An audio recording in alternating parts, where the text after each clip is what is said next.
आज हम हिंदी साहित्य के इतिहास के अंतर्गत रीति सिद्ध काव्य धारा के विषय में पढ़ेंगे। रीति काल की रीति सिद्ध काव्य धारा के कवि हैं कौन है? बिहारी हैं। रीति काल की रीति सिद्ध काव्य धारा के प्रमुख कवि बिहारी हैं। रीति सिद्ध उन कवियों को कहा गया है जिनका काव्य के शास्त्रीय ज्ञान से आबद्ध था, तथापि वे लक्षणों के चक्कर में नहीं पड़े, परंतु काव्य शास्त्र का पूरा ज्ञान था।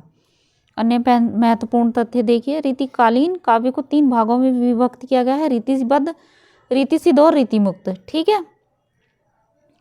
रीतिबद्ध काव्य धारा के कवियों ने काव्य शास्त्रीय परंपरा आदि का निर्वाह कर लक्षण ग्रंथों का निर्माण किया, जिसमें चिंतामणि, भिखारी दास, देव, मतीराम, पद्माकर आदि ये प्रमुख कवि हैं। ठीक है।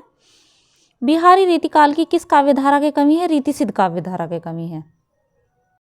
निम्नलिखित में से कौन सा कवि रीतिबद्ध परंपरा में है? मतीराम। बिहारी किस धारा के कवि हैं? रीतिसिद्ध। निम्नलिखित में से किस कवि ने लक्षण ग्रंथ की रचना नहीं की है? बिहारी ने नहीं की है। दृग उर्जत टूटत कुटुम जूरत चतुर चित्त प्रीति, यह कथन किसका है? बिहारी इतिहास का है। बिहारी सतसई में दोहे हैं कितने? 719। ठीक है। देखिए, रीतिकाल रीति सिद्ध के कवि बिहारी की एकमात्र रचना सतसई है। अपनी इसी एकमात्र कृति से वे हिंदी साहित्य में अमर हो गए हैं। यह मुक्तक काव्य है। इसमें 719 दोहे संकलित हैं, परंतु कहीं कहीं 713 दोहों का भी उल्लेख मिलता है। ठीक है। अन्य महत्वपूर्ण तथ्य देख लेते हैं। बिहारी शाहजहाँ के समकालीन थे और राजा जयसिंह के राजकवि थे। ये किसके थे? बिहारी किसके समकालीन थे और राजकवि किसके थे? जयसिंह के राजकवि थे और शाहजहाँ के समकालीन थे। बिहारी का जन्म कब हुआ था? बिहारी का जन्म 1595 ईस्वी में। कौन सी ईस्वी में हुआ था? 1595 ईस्वी में। और कहाँ पर? लगभग ग्वालियर में, अर्थात ग्वालियर एक जगह है वहाँ पर। वे जाति के माथुर चौबे थे। इनके पिता का क्या नाम था? पिता का नाम था केशव राय, अर्थात बिहारी के पिता का नाम केशव राय था। इनका बचपन कहाँ पर? बचपन मतलब जब ये इनका जन्म के बाद इनका बचपन जो बीता है बुंदेलखंड में।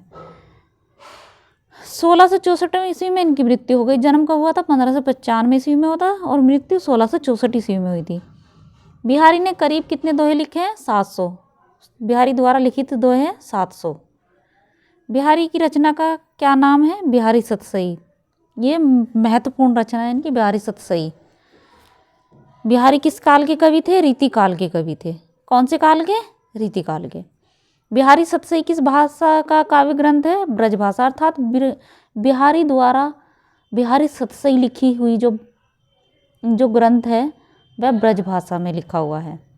रीतिकाल का वह कौन सा कवि है जो अपनी मात्र एक कृति से हिंदी साहित्य में अमर हो गया? केवल एक कृति से बिहारी सतसई से हिंदी के इतिहास में अमर हो गए हैं, हिंदी साहित्य के इतिहास में।